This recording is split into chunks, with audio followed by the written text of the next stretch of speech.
நிகழ்ச்சியை பார்த்து கொண்டிருக்கும் நாம் தமிழர் கட்சி நிர்வாகி ஒருவர் தொலைபேசி வாயிலாக இணைந்திருக்கிறார். வணக்கம். வணக்கம் ஸ்ரீதர். வணக்கம். வணக்கம். வணக்கம். இந்த நீங்க கேட்டிருப்பீங்க, நிகழ்ச்சியை பார்த்துட்டு இருந்து நீங்க தொலைபேசி வாயிலா வந்திருக்கிறீங்க. சீமான் அவர்கள் ஒரு சவால் விட்டாரு அண்ணாமலை அவர்களுக்கு.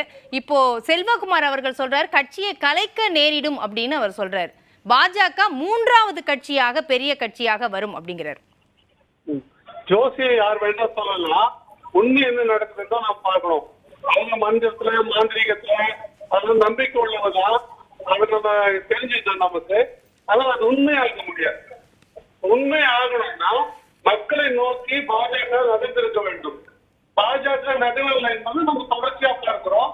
எப்ப மக்கள் நலன்களை நோக்கியோ இல்ல மக்களுடைய தேவைகளை நோக்கியோ நடந்திருக்குது. மக்கள் சாரித்தாரியா உங்களுக்கு கொரோனால போகும்போது கூட உங்களுக்கு கஷ்டமா இருந்தா நீங்க நடந்து போங்கன்னு சொன்னதுதான். வெங்காயம் விலை இறந்த போது வெங்காயத்தை பத்தி நாங்க சாப்பிடுறதில்ல அப்படின்னு சொன்ன ஆட்கள் தான். மக்கள் நலனுக்கும் பாஜகவுக்கும் எந்த விதமான சம்பந்தங்களையும் நம்ம புரிந்து கொள்ளலாம். பக்கமா இப்போ பாஜக முன்னே வருவதற்கான என்ன காரணம் இருக்குன்னு சொல்லுங்க. நீங்க அறிவியல் பூர்வமா எடுத்துட்டா கூட ஆக்சுவலா ஆன்டி இன்கம் பத்தி இயல்பாவே இருக்கும். 10 ஆண்டு காலத்துக்கு பிறகு ஆன்டி இன்கம் பத்தி அதிகமா இருக்கும். அப்படி இருக்கிற சூழ்நிலையில இங்க அவங்க கொடுத்த இல்ல ஸ்ரீதர், ஆடியோ கிளியரா இல்ல. நான் வரேன். ஆடியோ கிளியரா இல்ல, நான் திரும்ப வரேன். இப்போ துரைபாண்டியன் அவர்களிடம், அப்போ தமிழ்நாட்டை பொறுத்த வரைக்கும் இது ரொம்ப எதிர்பார்ப்போட இருக்கிறாங்க. ஒரு பக்கம் திமுகவோட ஆன்டி இன்கம்பன்சி இருக்கு. அப்போ அதான் அதிமுக எடுப்பாங்க அப்படின்னா, இன்னொரு பக்கம் பாஜக, இன்னொரு பக்கம் நாம் தமிழர் கட்சி. இந்த 4 முனை போட்டி அப்படிங்கிறது எவ்வளவு தூரம் இந்த தர சீட்டை குறைக்கிறதுக்கு ஒருத்தருக்கும் கூட்டுறதுக்கும் வாய்ப்புகள் இருக்கு? இது எந்த விதமான மாற்றத்தை ஏற்படுத்தாது. சாரதி சொன்னதுல ஒரு விஷயத்த நான் ஒத்துக்கிறேன். ஒருவேளை 2% 3% குறையலாம். இன்னைக்கு கருத்து கணிப்புலாம் அப்படி தான் வந்திருக்கு. 53% வாங்கி திமுக போனது, அதாவது இப்போ சட்டமன்றத்திலையும் பாராளுமன்றத்தையும் ஜெயிச்சாங்க. இப்போ 1% 2% குறையலாம், அவ்வளோதான். ஆனால் திமுக தான் வெற்றி பெற போகிறது. ஒன்று, அப்படி திமுக வெற்றி பெறவில்லைன்னா அடுத்தது யார் வருவாங்க? What is a percentage of vote? இதுவரையில் அதிமுக தான் போட்டி போட்டு வந்துக்கிட்டு இருந்திருக்கு. பாஜக எந்த இடத்துல அவங்க சொன்ன மாதிரி 3% மேலே வாங்கியிருக்காங்க. என்ன நடந்ததுங்கிறத வச்சுதான் நம்ம இப்ப கணக்கு போடுறோம். ஆனா இந்த முறை அதிகமா இருக்குங்கறாங்க. வாய்ப்பே இல்ல மேடம், வாய்ப்பே இல்ல. பாமக இருக்கறாங்க. நீங்க பாமகவோட கொள்கை என்ன? பாமகவோட கொள்கை என்னன்னு கேளுங்க. அவங்க ஜாதிவாரி கணக்கெடுப்பு நடத்தணும்னு சொல்றாங்க. ஜாதிவாரி கணக்கெடுப்பு நடத்தாத கட்சியோட கூட்டு சேர்ந்து கொள்கையை பார்த்தா இந்தியா கூட்டணி கட்சிகள் எப்படி சார் ஒண்ணா இருக்க முடியும்? அதுல கொள்கை கூட்டணியாது. கொள்கை கூட்டணி தான். எதுல வித்தியாசப்படுறாங்க சொல்லுங்க? சனாதனத்தை ஒழிக்கிறதுல வித்தியாசப்படுறாங்க. மோடியை வீழ்த்துறதுக்கு ஒண்ணா சேர்ந்திருக்காங்க. ஏற்றத்தாழ்வை சொல்லுவது சனாதனம் என்று சொன்னால் பிறப்பின் அடிப்படையில் தான் ஜாதி இருக்கும். சனாதனத்துக்கு நீங்க திரும்ப போக வேண்டாம். அடிமைப்படுத்துவதுதான் சனாதனம் என்று சொன்னால் சனாதனத்தை ஒழிப்போம் என்று தான் சொல்லுவோம். ஆனா அதே நேரத்துல இந்து வேற, இந்து வெறி வேற.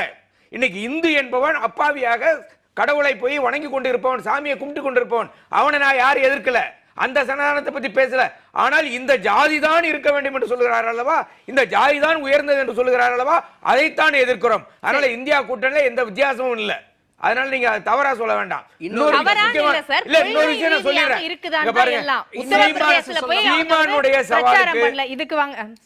சீமானுடைய சவாலுக்கோ பாஜக சவாலுக்கெல்லாம் பயிர் சொல்ல. இதுவரையில் தமிழ்நாட்டினுடைய அரசியல், அது அதிமுக எம்ஜிஆர் காலத்திலிருந்து, கலைஞர் காலத்திலிருந்து, ஜெயலலிதா காலத்திலிருந்து, இன்னைக்கு ஸ்டாலின் காலம் வரையில இதுவரையில் நடந்திருக்கிற தேர்தலில் வாக்குகளை திமுகவும் அதிமுக தான் பெரும்பாலும் பெற்றிருக்கிறது. இடையில எந்த கட்சியும் பெற முடியாது. காங்கிரஸ் சேர்ந்திருந்தால் 10% இருக்கனால ஒரு லாபம், அவ்வளவுதான். அதனால பாஜக 2 இடத்துல ஜெயிக்கும், 5 இடத்துல ஜெயிக்கும் இந்த ஜோசியம்லாம் சொல்ல முடியாது. அப்ப எத்தனை இடங்கள் பாஜக முழு தோல்வி அடைய போகிறது. தமிழ்நாட்டில் துடை தெரியப்பட போகிறது. தமிழ்நாட்டில் மட்டுமல்ல, தென் மாநிலம் முழுவதும் பாஜக, அதாவது ஆந்திரா தவிர மற்ற எல்லா இடங்களிலும் துடை தெரியப்பட போகிறது. அதுதான் உண்மை. அதிமுகவுக்கு எத்தனை இடங்கள் கிடைக்க வாய்ப்பு இருக்கு? வாய்ப்பே இல்ல. வாய்ப்பே இல்ல. நீங்க சொன்னீங்க 39, நீங்க வாய்ப்பே இல்லங்கிறார். இல்ல, நான் எப்படி சொல்றேன்னா, எப்படி நான் சொல்றேன்னா, அவர் சொன்னதுல ஒரே ஒரு நியாயம் என்னன்னா 1% 2% வாக்கு குறையலாமே தவிர திமுகவுக்கு திமுக தோல்வி அடைய போவதில்லை. 39 தொகுதியிலும் திமுக வெற்றி அடைய போகிறது. பாண்டிச்சேரியிலும் திமுக அணிதான் வெற்றி அடைய போகிறது. சரி, மீண்டும் ஸ்ரீதர் இணைந்திருக்கிறார். ஸ்ரீதர் பேசலாம். இப்போ உப்பு போட்டு சாப்பிடுறத பத்தி பேசினாரு. நான் சொல்றேன், பாஜக இருக்கிற அண்ணாமலையோ இல்ல யாரோ ஒருத்தர் உப்பு போட்டு சாப்பிடுறவங்களா இருந்தா நாங்க போய் பாரிவேந்தர் தேடல, நாங்க போய் தேவநாதர் தேடல, நாங்க போய் ஓபிஎஸ் தேடல, நாங்க போய் தினகரன் தேடல. நாங்க 52 பேரோட கூட்டு சேர்ந்துக்கிட்டு நாங்க தேர்தல் சந்திக்கல. ஒற்றை கட்சியா, ஆண்மை உள்ள கட்சியா, தைரியம் உள்ள கட்சியா ஒற்றையா சந்திச்சிருக்கிறோம். சரி, அப்படி பேசாதீங்க நண்பரே. ஆண்மை உள்ள கட்சியான்னு அப்படி பதிவு பண்ணாதீங்க. என்கிட்ட இங்க எல்லாருமே இருக்கிறாங்க, அனைத்து கட்சியுமே கூட்டணியில இருக்கிறாங்க. அதனால உங்க கட்சியை நீங்க பதிவு பண்ணணும்ன்றதுக்காக இதை பதிவு பண்ணாதீங்க. தவறான பதிவு இது, சரிங்களா? நேத்திக்கு கட்சி ஆரம்பிச்சுட்டு இவ்வளவு பேசக்கூடாது. நீங்க இவ்வளவு பேசக்கூடாது. இருங்க சாரதி, இருங்க, ஒவ்வொருத்தரா பேசுங்க. இருங்க, அவரை நான் குடுக்குறேன், இருங்க, நேரம் தரேன். ஆடியோ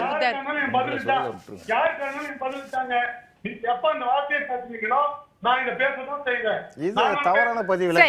இதுக்கு நீங்க இடம் தரவே கூடாது. இருங்க, உங்களுக்கு நேரம் தரேன். இருங்க, அவர் பேசி முடிக்கட்டும். யார் பேசுறது? நானா பேசுறேன், நீங்க பேசுறீங்க. பொதுவெளியில அனாவசியமா பேசுறது பாஜகவுக்கு வழக்கம் இல்ல. இப்ப பேசுறது அதிமுகல இருந்து ஸ்ரீதர், அதிமுகல இருந்து பேசுறாரு, சாரதி பேசுறாரு. நாங்க இருக்கக்கூடிய திராவிட கட்சிகளும் கூட்டணியில தான் இருக்கிறோம். நீங்க எல்லாரையும் பொதுப்படையா அந்த மாதிரி பேசாதீங்க. நீங்க கூட்டணி வைக்கலன்னா அது உங்களுடைய நிலைப்பாடு. அதனால அடுத்த கட்சி எப்படி பேசுவீங்கன்னு கேக்குறாரு. இப்ப என்ன பத்தி பேசுறோம்னா, எங்க பாஜகவுக்கு எங்களுக்கு மேற்பட்ட சவாலை பத்தி தான் பேசுறோம். திமுக பேசுனா திமுக பத்தி அதை பத்தி பேச போறோம். இப்ப திமுக எங்களுக்கான இந்த உரையாடல் திமுகவும் எங்களுக்கு அந்த இல்ல. அதெல்லாம் அவங்க விலகி நிக்க சொல்றாங்க. அதிமுக பேசுறது அதிமுகவுக்கும் எங்களுக்குமான உரையாடல் இல்ல. இது பாஜக விடுத்த. ஆனா நீங்க பொதுவா பதிவு பண்ணதுனால இதை நான் முன்னிறுத்துறேன். இந்த வார்த்தையை நேரம் குறைவா இருக்கு. இருங்க சாரதி, நீங்க எடுத்து தேவையில்லை. நான் பதில் சொல்றது பாஜகவுக்கு. சரி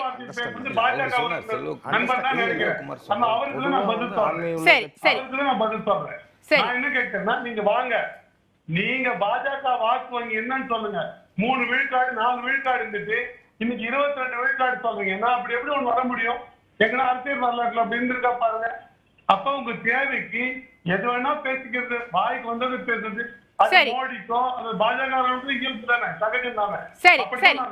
சரி, நம்ம பார்க்கலாம். பொறுத்திருந்து ஜூன் 4ஆம் தேதி என்ன நிலவரம் அப்படிங்கறத நம்ம பார்க்க தான் போகிறோம்.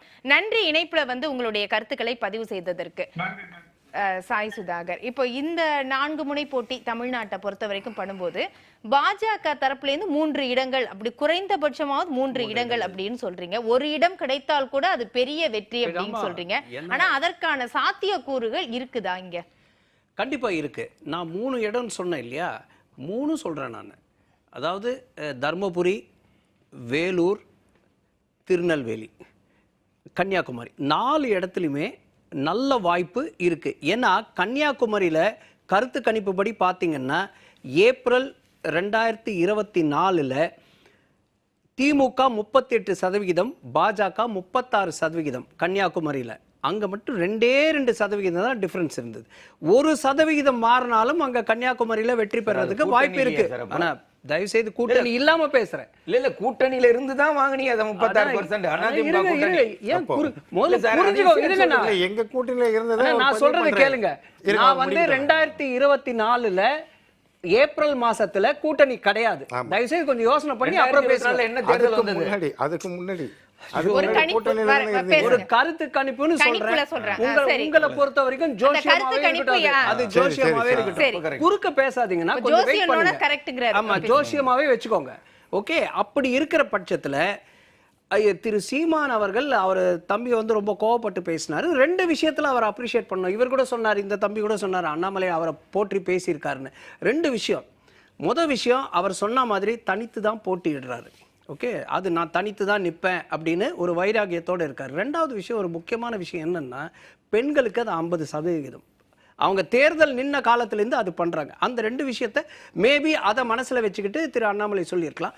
பட் திரும்பவும் சொல்கிறேன், தலைவர் சீமான் அவர்கள் உணர்ச்சி வசப்பட்டு பேசிட்டாரோன்னு எனக்கு ஒரு சந்தேகம் இருக்குது. ஏன்னா இன்னைக்கு கருத்து கணிப்பு படி எல்லா ஊடகங்களும் பாஜக கூட்டணிக்கு 17% 20% அப்படின்னு சொல்லுது. ஏன்னா 2.5-3 தான் இருந்தது பாஜகவுக்கு. ஆனாலும் 10% கண்டிப்பாக கடந்து விடுவார்கள் அப்படின்னு எல்லாரோட நம்பிக்கை இன்னைக்கு வந்திருக்கு.